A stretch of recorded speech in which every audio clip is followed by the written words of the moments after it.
You're already stable, Claire. Why would we risk that now? That was my father's answer when I asked him for a loan to open my bakery's first storefront. Not a gift, a loan, with interest. But the answer still came quick, calm, final, and so familiar it almost didn't hurt. Almost.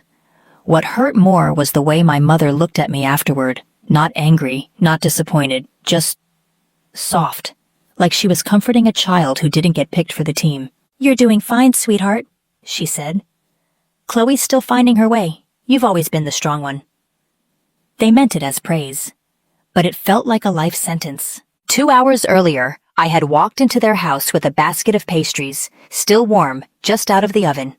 My cinnamon twists always made Mom smile, and for a moment I saw that familiar flicker in her eyes when she opened the door. Their kitchen hadn't changed in years. Same maple cabinets, same cluttered counter, same calendar pinned above the sink with Chloe's name circled 3 times. I sat down at the table, smoothed my skirt, and waited until my father finished reading the mail. Then I said it. "There's a shop on Main Street. Just opened up. It's small, but the location's perfect. I've done the numbers. I'd need around $20,000 to get it started. I was hoping—" He didn't let me finish.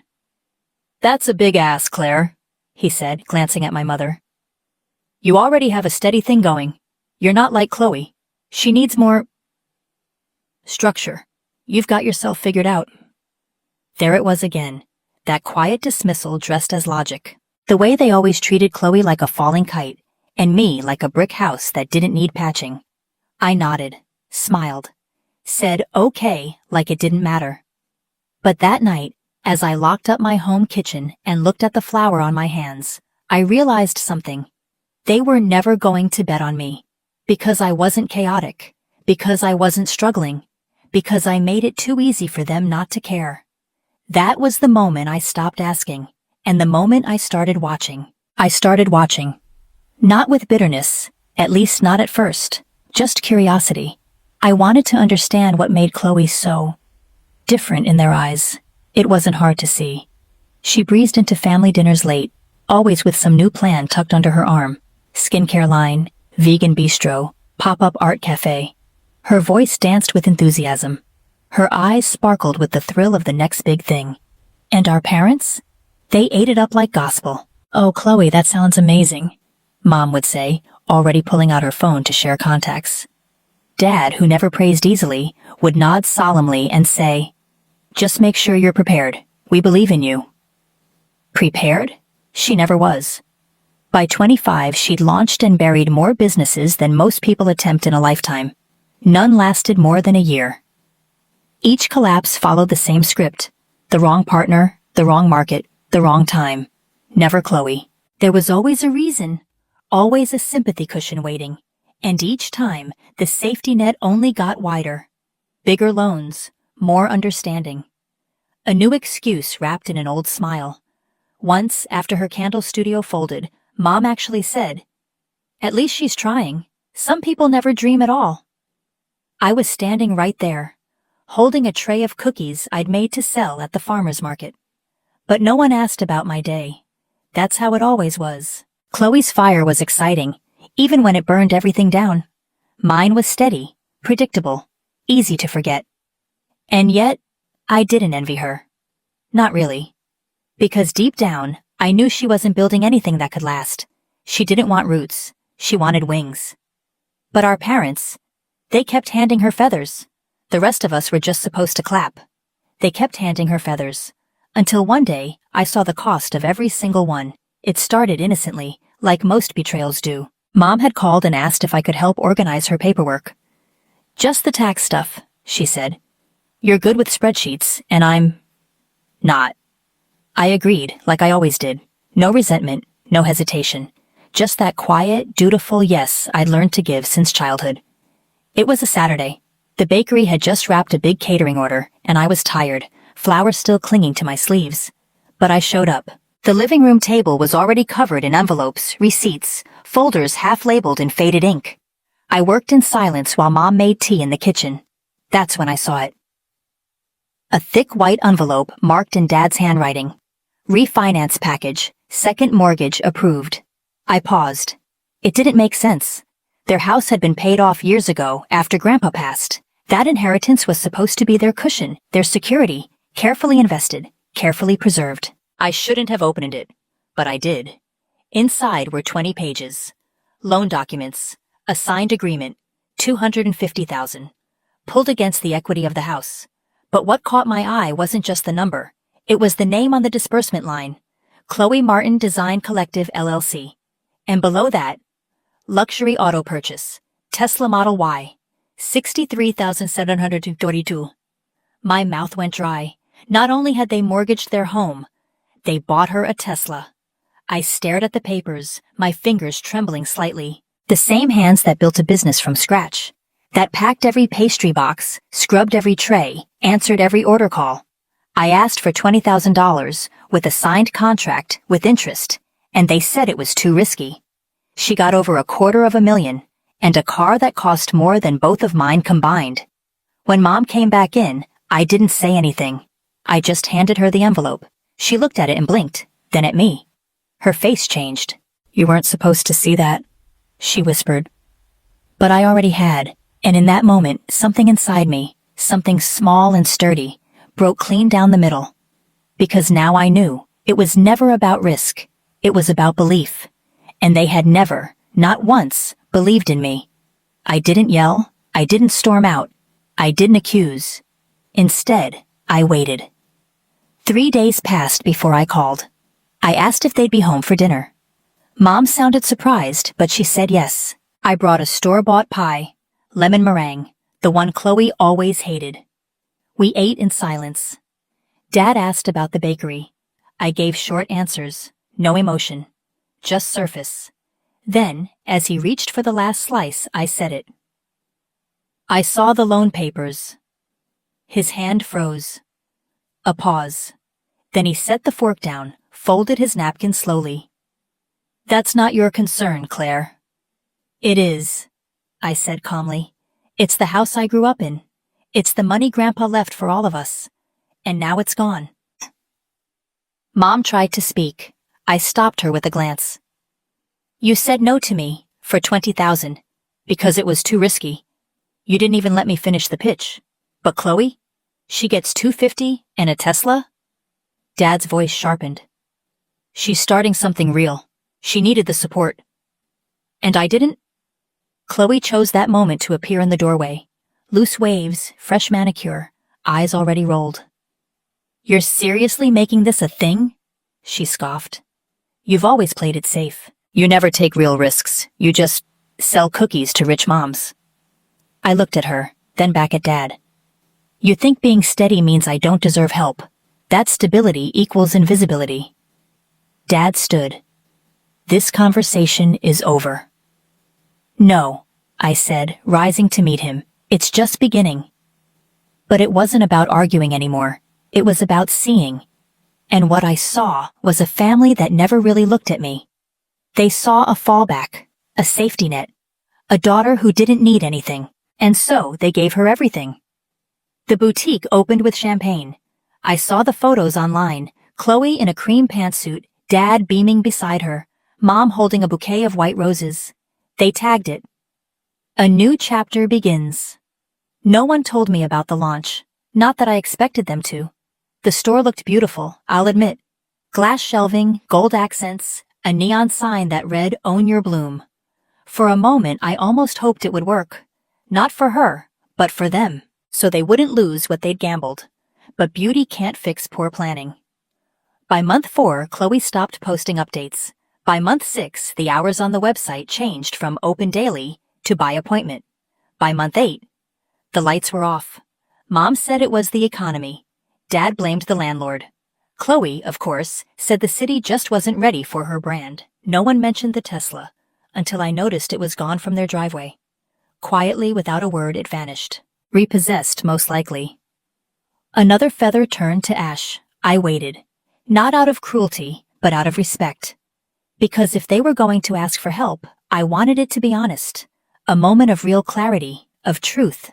But instead, they pretended nothing had changed. They still smiled when I came by, still talked about Chloe's next project, Still asked how my bakery was doing, as if their walls weren't slowly closing in.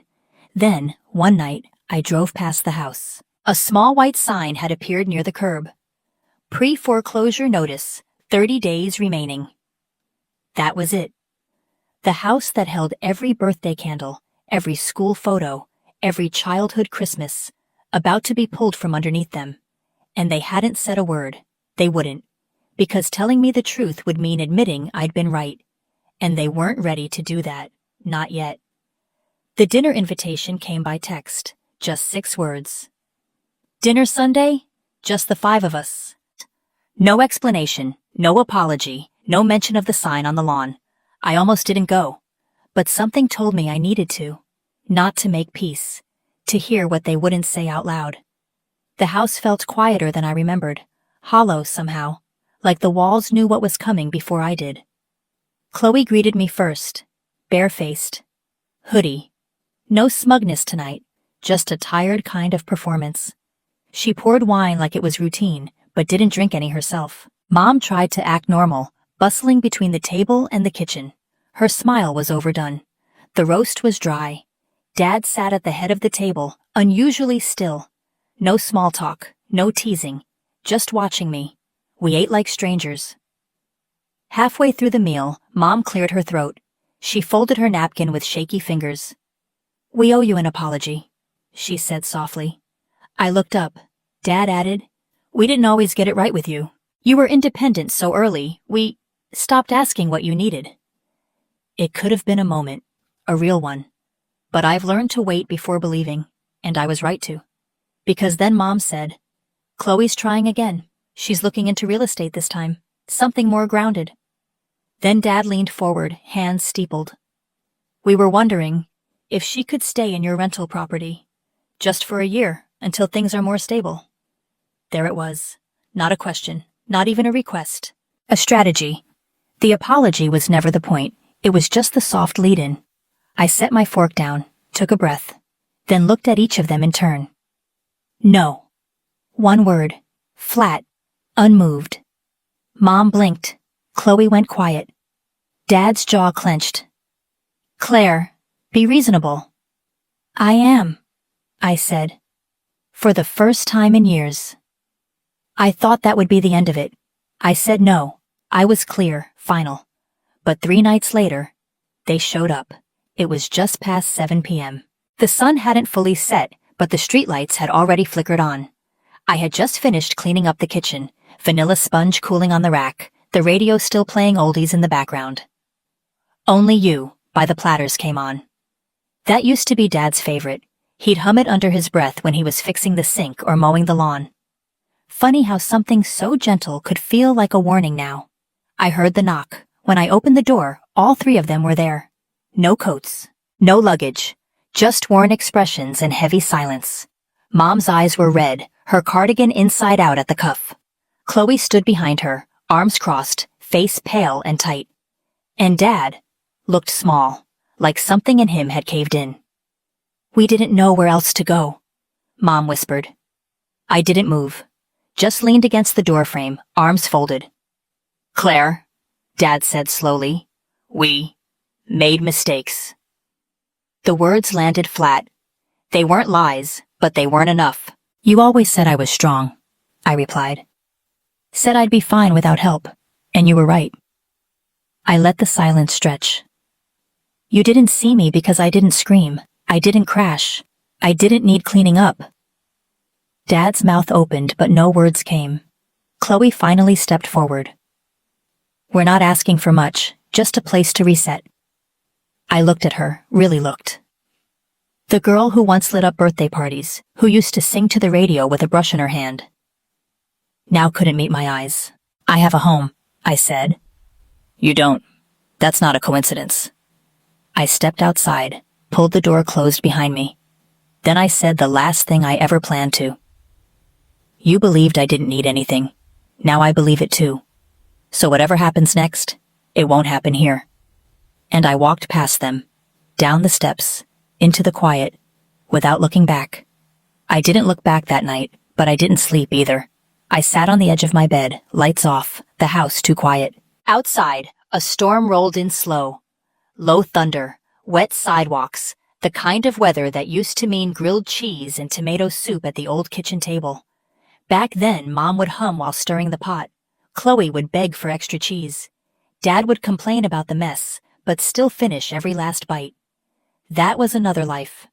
Still, memories don't ask permission. They sneak in. By morning, I had made a decision. Not from guilt, from finality. I went to the shelter on 8th Avenue. Someone had called ahead. Probably Mom. The front desk gave me their room number. I found them sitting on a plastic bench near a vending machine. Chloe's hair was unwashed. Dad looked thinner. Mom didn't stand up. I didn't sit. "I'll rent a place for you," I said. "Small, 1 bedroom, 12 months, that's it." Mom looked up. Hope flickered, but I wasn't done. "Chloe works, contributes, or she doesn't stay." Chloe opened her mouth, but Dad raised a hand. The same hand he used to wave us off to school with. The same one that once held me steady when I wobbled on my first bike. He didn't speak, just nodded. "I won't be checking in," I said.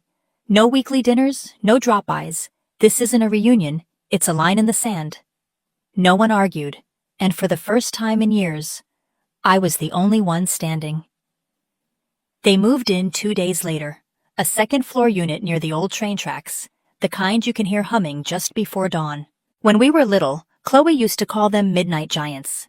She thought the sound meant dreams were passing through the town. Now the same sound rattled their new walls. The apartment was clean but sparse. Beige carpet, peeling blinds, a tiny galley kitchen with a dented fridge that still had a working ice maker, something Mom noticed like it was a small miracle. I dropped off the keys, nothing else. No hugs, no new dishware. Just a simple folder with the lease agreement and the exact end date circled in red. December 15th, I said. 1 year. Chloe sat on the arm of the couch, silent. She looked smaller here. Her usual spark was gone, not dimmed, but spent. Burned down from too many borrowed matches. She didn't say thank you, but she didn't argue either. That's when Dad did something I didn't expect. He stood, straightened the old jacket I hadn't seen in years. Corduroy with the elbow patches, the one he used to wear to every parent-teacher conference. He looked at me squarely. No pride, no resistance. Just quiet recognition. He held out his hand. I stared at it for a moment, then shook it, not as a daughter, but as someone who finally held the power to choose. And that was it. No grand speech, no final apology, but the shift was there. Palpable. Not in what was said, but in what no one dared say anymore. I didn't visit after that. Not for holidays, not for check-ins. Not even when the first snow came, and I remembered how Mom used to leave a mug of cocoa on the windowsill for the wind to sip. Old habits try to find you. But I didn't open the door. I kept my distance. 12 months passed. Rent paid, always on time. No calls, no requests, no emergencies. When the lease ended, I sent a single message. "Your year is up. I won't renew. You'll need to make other arrangements." 3 days later, Chloe moved out. She left behind a single key in the mailbox. No note, no explanation. Word got back to me she'd taken a part-time job managing inventory at a warehouse in town. Not glamorous, not Instagram-worthy, but honest. For once. My parents stayed, found a smaller place nearby. No more formal dining room. No more second fridge for Chloe's juice cleanses. Just a 1-bedroom flat with a folding table and plastic blinds. I heard Mom started crocheting again. Dad joined the local garden club. I didn't ask, but I knew. They were surviving, on their own terms, and that was enough. I don't know if they'll ever say the words I once waited for. I'm not sure I need them to anymore, because the truth is, I did build something. Not just a business, not just a life. I built boundaries, and they held. They used to say I was too stable to need help. But when everything else collapsed, mine was the only foundation still standing. So no, this isn't revenge. It's clarity. And sometimes, that's the only kind of peace we get. They called it strength when they left me out. Now that everything's fallen, I'm the only thing still standing. If this story echoes something in you, share it below. You weren't invisible, not here.